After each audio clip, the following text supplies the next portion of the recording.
Hello and welcome to AutoToday. My name is Dipayan and today we're somewhere between Bombay and Pune and we're here to drive a brand new mid-size luxury SUV from the other side of the pond.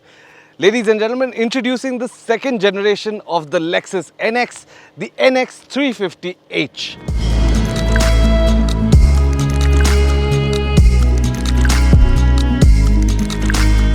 Now this is an all-new generation of the NX and that means there is a whole lot to talk about. Now not only has it changed in terms of dimensions, it's got an overall larger footprint, it's got a brand new design language and a significantly tweaked powertrain. But I think first impressions are a good place to start, so let's take a closer look at the design of this second generation of the NX and see what sets it apart. The second generation of the NX is still instantly recognizable through its form. The signature Lexus design language grabs your attention through that massive spindle grille at the front. Look closer though and you'll realize just how much has changed. The headlamps still follow that narrow angular design but have been reef-profiled to a single unit on this new generation. The new boomerang DRLs are inset and add to the clean look at the front. The fog lamps too are housed in a sharp angular recess that almost looks like a blip on the front bumper. Sharp design language is one thing, but it's the exquisite shut lines on the metal on this new NX that really makes the car look premium. The most eye-catching of them is the shoulder line that runs 3/4 the length of the car before splitting into two, forming an arrowhead of sorts on the rear door. Lexus also has two 20-inch alloy wheels on offer. The exquisite and the luxury trim get a grey tone, whereas the range-topping S Sports gets blacked out wheels. The angular theme continues into the rear section as well, but there's a new taillight that now runs across the body with an almost matte-like effect on the LEDs.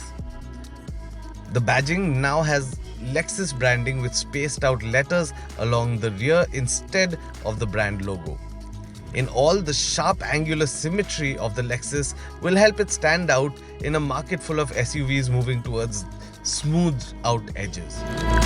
Now Lexus say what set them apart is that when you drive a Lexus, it's a curated experience. And that doesn't happen until you step inside the car. So let's get into the cabin and into the driver's seat and see what has really changed and what sets this Lexus NX 350 apart from the competition. If the outside is familiar, the cabin of the NX is a vast departure from the first generation. Where the old NX felt like it was defying convention with an outward-facing dash and sharp contours, the new NX uses a flat, deep-set dash to emphasize on the space liberated by the larger dimensions.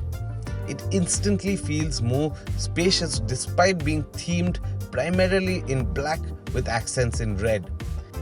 The dash is positioned low vis-a-vis the cabin and the sharp rake of the windshield helps balance out how roomy the cabin feels.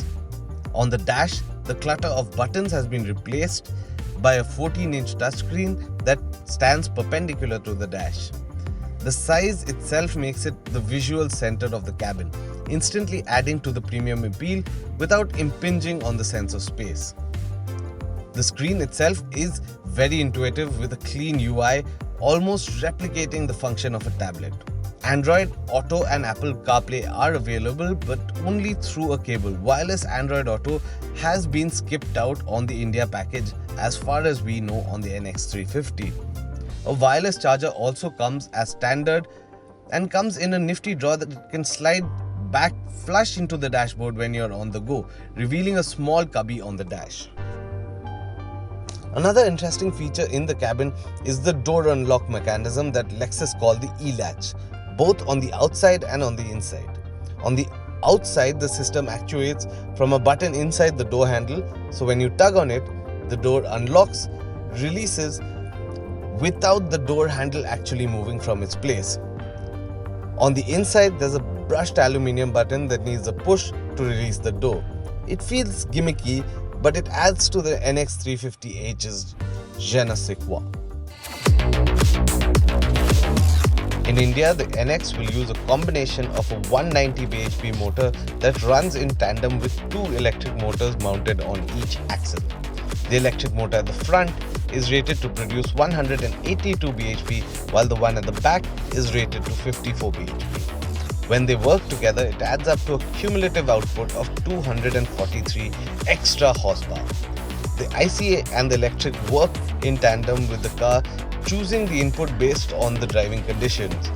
For most crawling conditions and in start-stop traffic, the ICE goes off entirely and it works in electric-only mode.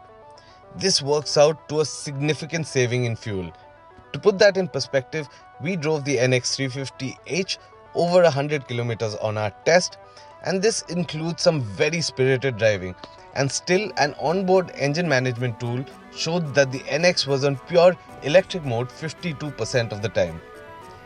Which would explain how Lexus claim almost 17 kmpl, which is significantly higher than anything else in the segment, more so considering the dimensions and the weight of the NX.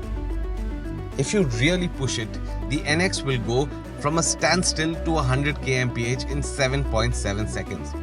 Although if you do attempt this, you will get the sense that pushing the envelope is not something the Lexus is designed to do.